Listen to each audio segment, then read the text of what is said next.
Welcome back to another technical deep dive here in the debug zone.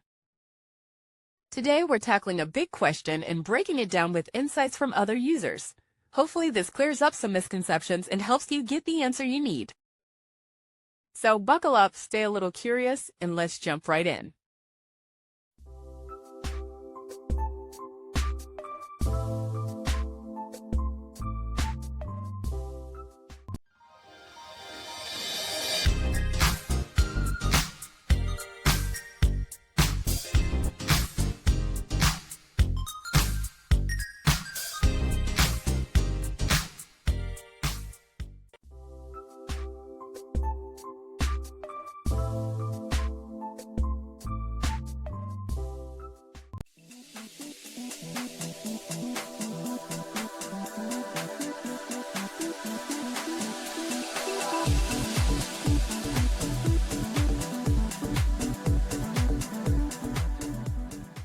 And that's a wrap.